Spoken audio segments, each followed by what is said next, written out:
Hello, it is Wellness Wednesday at Living at Your Finest with Dr. Babs. How are you all doing? Yes, I know it's Thanksgiving Eve and everyone is getting ready for a wonderful celebration. I know how that goes, right? So there's the turkey seasoning, the meal prepping, baking, grilling, just to ensure that we have a wonderful celebration.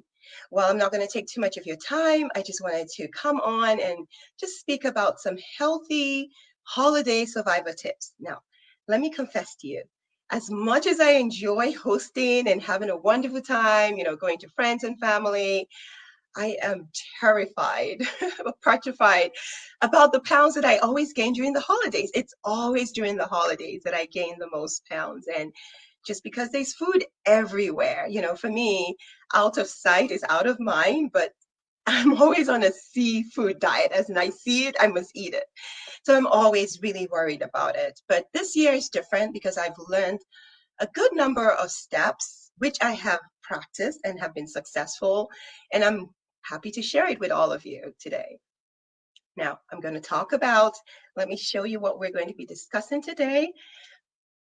Before you have a meal, during the meal, and after a meal, what are those survival steps that you need to ensure that you know about?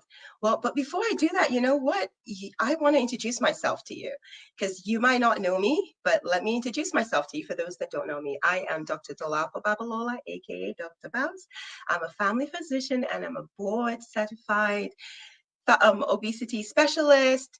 I'm the founder of Living at Your Finest Corporation.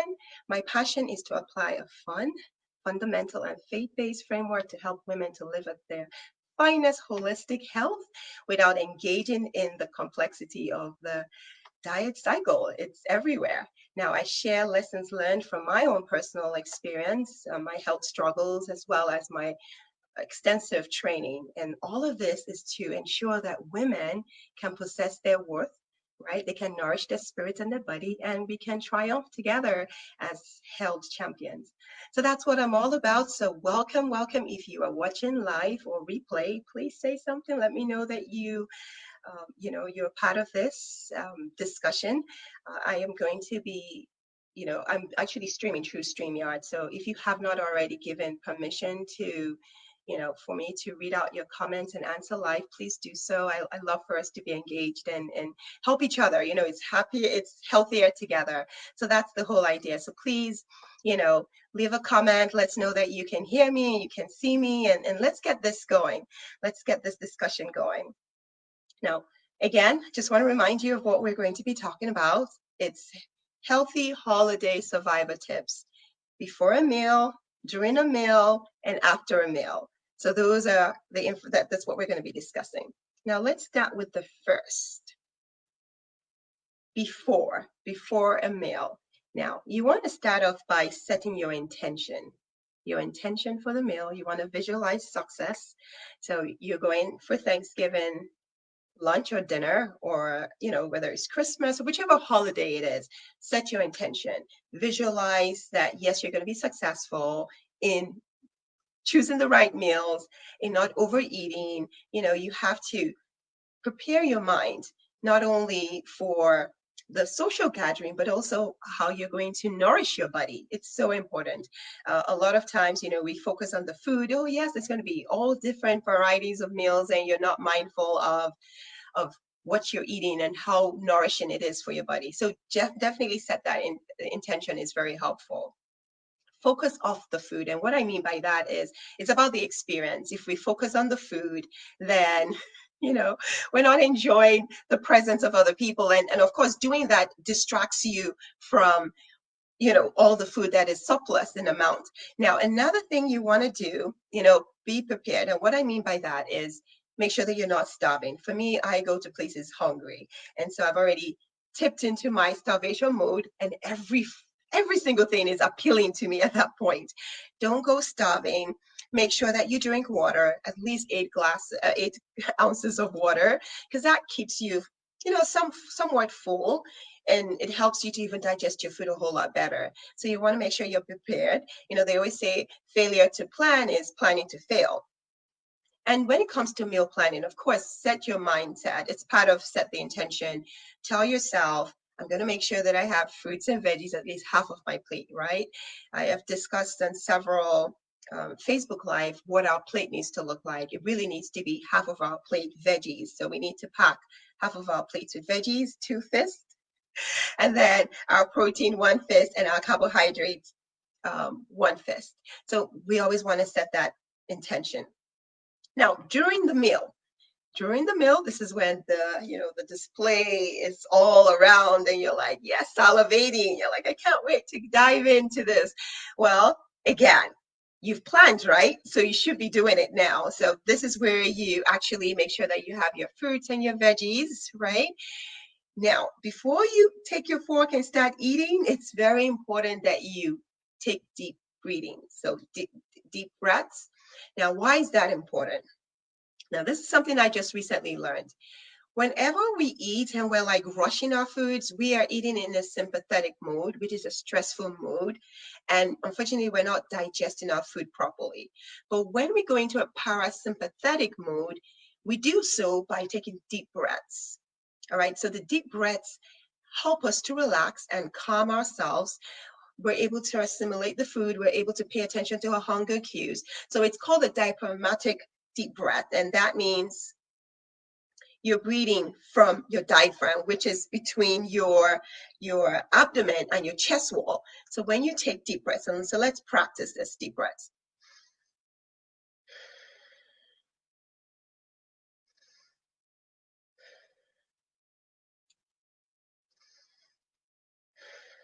Now, it might seem a little odd if people are wondering, what are you doing? You could do it a little quiet on the side, or you want to go into the restroom, but just make sure that you take yourself away from that anxious, nervous mode of eating to a relaxed and a calmer mode of eating. That's the whole idea for the, deep breath. So 3 to 5 is okay. And you can do that as you move along. Now, another aspect is speed bump. Now, we all know what speed bump does, right? It helps to, reduce the speed whenever we have like all the fast drivers. It helps to prevent accidents. So it's the same concept that we're using here. Whenever you apply a speed bump, meaning that you start eating, maybe like midway into your meal, or maybe after you've eaten a quarter of your food, then you put the fork and knife down, and you've approached a speed bump. Now, the reason why the speed bump is so important and is relevant is because it allows us to listen to our hunger cues. All right, let me share what that hunger cues look like so that you have an idea of what I'm talking about. So this is an example of our hunger cues. So when we apply the speed bump, we allow ourselves to know if we're hungry, to kind of in touch with ourselves, because it really does take the brain a good 20 minutes for it to register with your stomach that you're full. But then if we're eating and eating continuously, you wouldn't be able to appreciate that signal. So when I talk about hunger cues, I've referred to this table before. You want to be somewhere in the green. So, hungry, little hungry. 5 is neutral, satisfied and light. You don't want to ever get to where I usually am several years ago, like 9 or 10, where you're so full you can't even move. You feel like you just want to slump in bed. So this is what I mean by hunger cues. Now, continuing on, you want to make sure that with the speed bumps, you pay attention to your hunger cues. Another thing that it helps you do, you ready for it? Is that it actually allows you to ensure that you are not chewing rapidly. The average amount of chews, I mean, it's funny, you finish your meal within 5 to 10 minutes, a whole meal. That's the average time. And when you do that, we don't have teeth in our stomach, so we're not digesting our food properly. So we're chewing very fast. I know I'm totally guilty of chewing really fast, and I'm working on it, because when we chew rapidly, we don't break down the food, and then it goes into our digestive system, and it's difficult to digest there. So we need to, with a speed bump, it helps us to chew better, slower, And it also helps us to pay attention to our hunger cues. So it's a win-win, speed bump. That's definitely something that we can apply because it will help in the long run.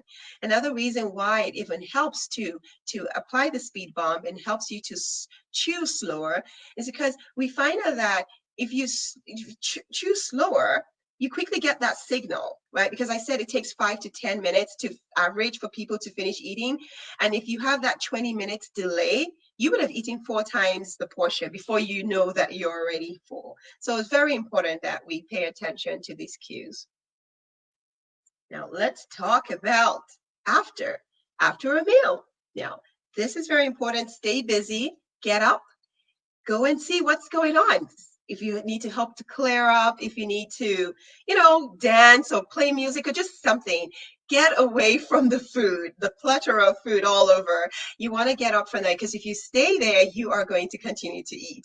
You're going to, no matter, even if you're full, you'll be tempted. There's just no way, right? So being distracted, go away from the food, that always helps. Now, skip takeaways. Takeaways, I know we all do it. I do it. I'm guilty.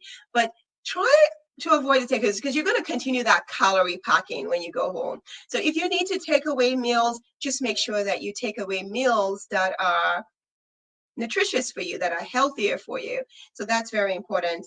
Now, another aspect that is very helpful is taking a walk. Now you can walk around the house. You don't have to go like on a long outside park walk at all. No, just around, just move around, because when you do that, you help your body digest even better, and and it helps your insulin to get into pull all that sugar into your cells. So several benefits for walking right after you eat, not like 1 hour after. Once you eat, again, remember that there's an insulin response to every time you eat, especially carbohydrate meals, and for you to be able to get rid of that cell, the sugar into the cell and not into the blood, or it's storing into fat, the walk helps to do that. So it helps to process that a whole lot better. So several things we've talked about today. I hope that you found some value. The important thing is that life is not merely being alive, it's about being well. So when we are no longer afraid of holidays, about how much food is available, if we've mastered these key points that we talked about. So, again, before a meal, set your boundaries, set your intentions. Don't go hungry. Plan ahead what you're going to eat. And then the other aspect during the meals, deep breaths to ensure that you're calm, slow down, apply the speed bump, and make sure that you have veggies and fruits appropriately. And of course, the after, stay busy, help clean up, read a book, just do something and move. It really does add up. Now, I'm curious what your takeaway is, what you're going to do. Are you going to try the deep diaphragmatic breathing to see if that will help, if it makes a difference? Are you going to apply the speed bump? So these are definitely some tips that I'm going to apply. And I know that this year I am planning not to gain any pounds. And I hope that that's the same for you. Now, if you are watching on YouTube, please subscribe so that you can, you'll be notified anytime there are additional resources for us, because the goal is for us to live at our finest health all the time. We need to be healthier together. And, if you're on any of the other channels, please ensure that you share with friends and family, because that's the whole idea. Now let's see if we have any comments before we wrap up.